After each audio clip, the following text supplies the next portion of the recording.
Hey everybody, it's Marty Stowe and welcome back to my front porch. With Memorial Day this week, I thought a lot about the fallen soldiers in the history of the United States, and it got me thinking about military leadership. And the thing about leadership, there's an ongoing debate. Is leadership, is it something you're born with, or can it be taught? I think there's actually a third option. I believe that leadership emerges when it's most needed. And I'm going to tell you a story today about the Civil War, and about the Civil War's most unlikely hero. Joshua Chamberlain was a college professor in the state of Maine. When the Civil War broke out, he enlisted and was quickly put in charge of the 20th Maine, a regiment made up of fishermen, loggers, and potato farmers. But Joshua Chamberlain was a very different leader.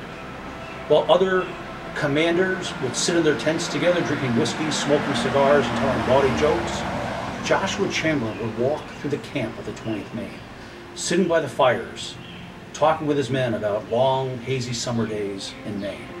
While other soldiers during the day were sleeping off their hangovers, the 20th Maine were in the field, practicing their drilling, precision-like command, never leaving anything to chance.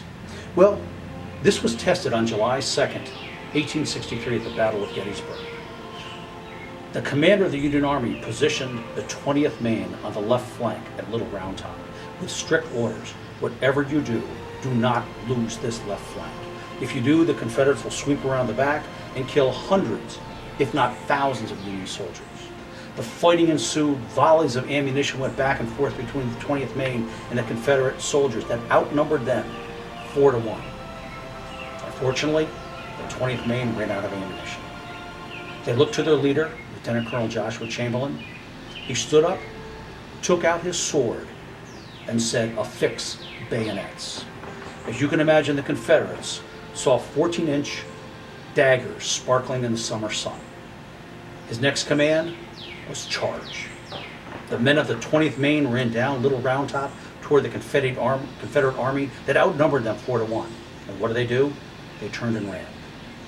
Chamberlain and the 20th Maine were the heroes of the Battle of Gettysburg, saving the battle and saving hundreds, if not thousands, of Union soldier lives. Throughout the Civil War, the 20th Maine became known as a fierce fighting machine with precision in all of their actions.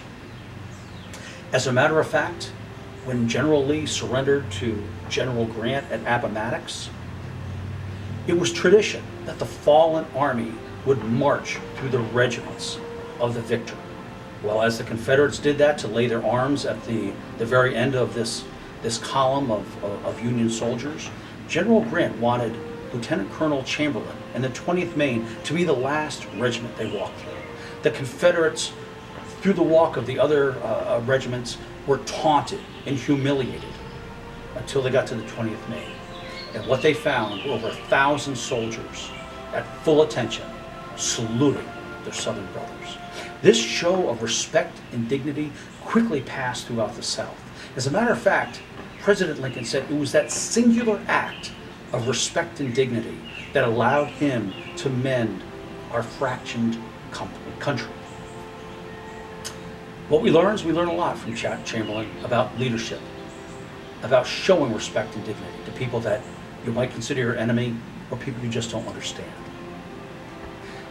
This video is dedicated to my great-great-grandfather, Vivant Stowe, and his brother Levi Stowe, who on May 9th, 1864, at the Battle of Swift Creek, were both shot and killed side by side.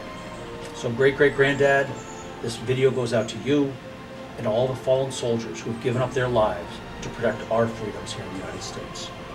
If this story resonated with you, of leadership, respect, please share it online. Thank you, and stay safe.